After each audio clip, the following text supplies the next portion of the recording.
As women of the middling sort began to move into wage labor, to think in terms of a new independence, and to claim a new right to sexuality, they challenged the ideal of the obedient wife responsible for a moral home. The result was a subtle bargain. Men and women continued to support the idea of the traditional home, and both tacitly agreed to restrict the kinds of jobs women could take. One way or another, many women claimed their jobs to be extensions of home roles, or to enhance the qualities required of the good homemaker. So, for example, protective labor legislation sent the message that women may be allowed to work for wages as long as their roles as future mothers were not damaged by wage work. The jobs into which women were channeled tended to be sex-segregated, supervised by men, and lacking in authority. Women worked in arenas where obedience was valued, where neatness and modesty were valuable commodities, and where their work seemed to reflect family values of care and nurturance. Jobs like teaching, for example. And they worked for wages that averaged from 1/3 to 1/2 of what a comparable male would receive in a comparable job. By channeling men and women into different jobs, by segregating them occupationally, manufacturers, employers, and even women themselves managed to convince each other that though women were out in the wage work world, they were still committed to the home. The system of scientific management elegantly reflects how the rules were applied.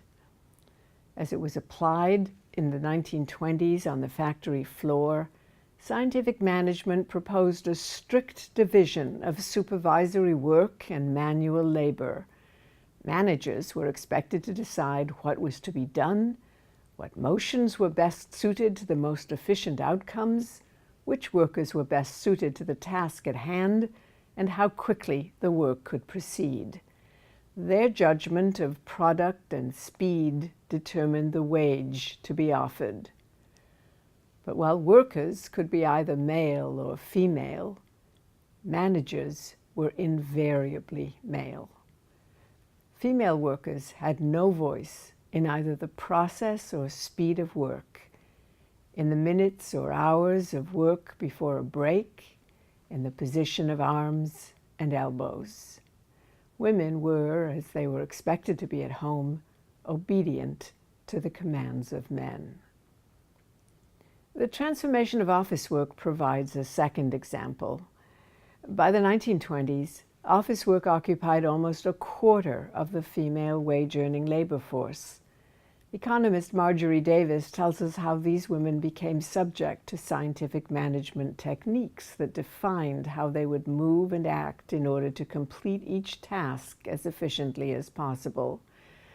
Additionally, employers advertised for women who were neat, deft, accurate, and had quick fingers.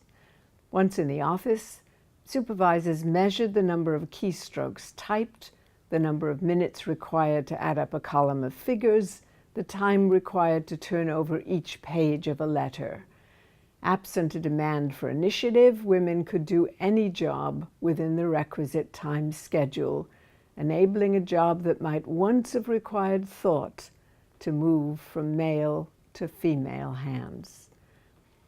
At the secretarial level, bosses wanted women who would be on time and agreeable to caring for a male boss by making coffee, picking up dry cleaning, and buying Christmas presents for the wife and children.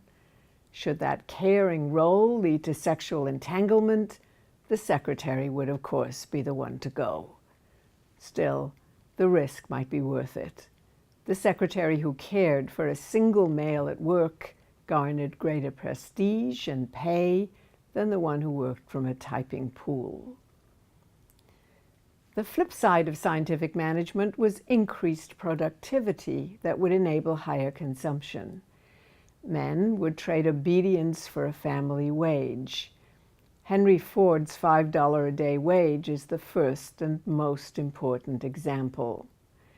$5 a day, which he offered right after World War I, would enable a fairly comfortable life for a man and his family, and it was offered to male workers who lived exemplary family lives. Women, no matter how good they were, or what jobs they did, or how many family members they supported, could not earn $5 a day at Ford. Of course, the assumption was that every man needed to provide for a family, while women were simply supplementing the income of a male provider. In the totality, the well-being of the worker now gets measured in terms of consumption. Consumption is fostered and sustained by a male family wage.